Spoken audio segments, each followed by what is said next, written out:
That's my big deal. As a human being, period. We are very careful to speak with correct language, but we're not that careful about the way we treat people, and I think we need to do that. It's an amazing thing what small gestures do. Everyone hears it. Random acts of kindness. Uh, you get into ruts of behavior when you're dating and when you're married, and if you break out of that and show a little extra kindness to someone, it doesn't take that much from you, and yet the reward from it's tremendous. And I think what I would kind of advise people to do when it comes to preparing for marriage while you're single is that's your time to work on who you are and who you are in your relationship with God. If I have the heart of Jesus Christ, um, it, that spills over to all my relationships, and growing in relationship with Him um, creates in me the kind of person who's prepared to know what it means to love someone else in the way that Jesus loves someone else. I mean, that's what God calls us to do as as husbands, to love our wives as Jesus loves the church. That marriage is an extension of who you are. It's not necessarily something that you prepare for specifically because you never know if you're going to get married. On a spiritual level, it's I don't think you can be fully ready to be married until you are at a place in your life spiritually that you've given your whole self to God, and in doing that, you are really modeling what marriage is all about, and it's the sacrifice of yourself for another.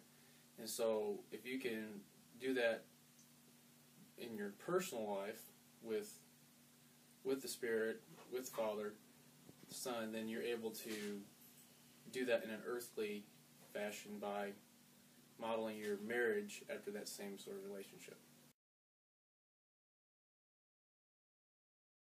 Yeah. No, I don't think. I think a lot of people think that. I think a lot of people think that. I mean, it's a powerful drive. Sexuality is. It's interesting to me if you read classical literature in Dante's Inferno, where he's listing the different levels of hell. The people that have committed sexual sins, they're on the outer edge, least punished, I guess, because it is such a powerful drive, such a part of our nature, and yet to think that everything's going to be better suddenly because you can have that release. I think that what you find is that sexuality is a lot more than physicality. That the best sex actually begins with. I can't believe I'm talking about things like this, but it begins with communicating with that person at the beginning of the day, and it's not just a physical act. It's the way you treat this person emotionally and all this other stuff throughout the day. And that's what makes for the good physicality. When you're struggling sexually, at least in my opinion, and when I felt myself in that situation as a single person, I think what I've come to kind of realize coming out the end is, again, that's me not quite really understanding what it means to love another person completely. It's a is a facet maybe of it's a part of who we are. It's part of who God created us to be, and yet I feel like a lot of times that kind of sexual struggle before marriage, without commitment, without a love that is the kind of love that I see Paul explaining to Christian couples to have for one another, is, in my opinion, ultimately self-seeking. And I believe that the kind of love that we're to have for our spouse is that love that is other-seeking, first and foremost. And I've seen way too many relationships implode over the years because they started out based solely on kind of a sexual foundation rather than anything else. So there's a time in life when I thought that the clear-cut answer to that was yes, that is good enough reason to get married, and yet I think our society, even as I become, even in the last 15 years or so, is just so much, it's so polarized sexually. It's obviously cheapened what it's all about, and so to say that struggling sexually is just a green light to go ahead and get married, I think is a little bit naive to think that that's what should automatically happen. Let's be honest. Men are meant to find women attractive, and women are meant to find men attractive. And at any level in a relationship, sexual desire can come about. And so, if that's the only reason that you're going to get married, because you're struggling with that, then I think that you have your priorities in the wrong place. I think that people know whether they're ready or not.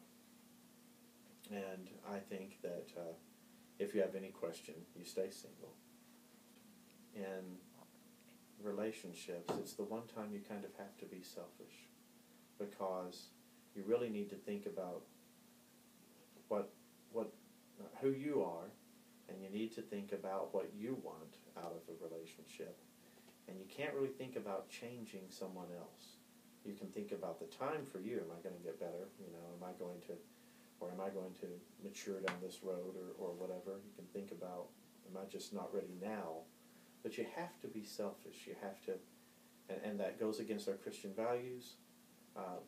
But the fact is, if you marry someone before you're ready, or force someone to marry you before they're ready, that's not going to do anything good for that relationship. And if you marry someone because they're nice, but you're not attracted to them, that's probably not going to change. Allow singleness to be an option, and read 1 Corinthians 7. Paul is very clear. He says, "I wish everyone could be single just like I was," because it allows you to focus completely on your relationship with God. When Paul talks about you're divided about between trying to serve God and serve your wife, is absolutely true.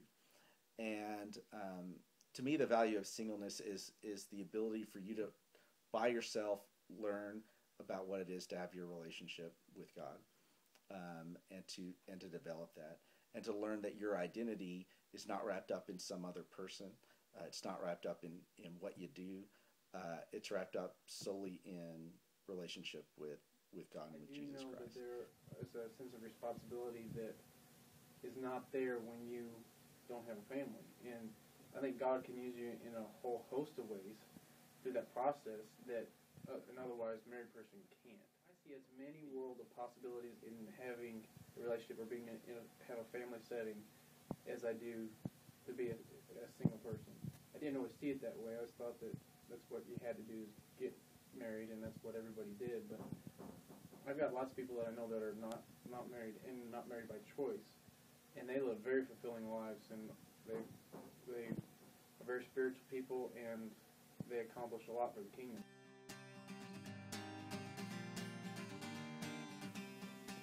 So, what has kept your marriage strong?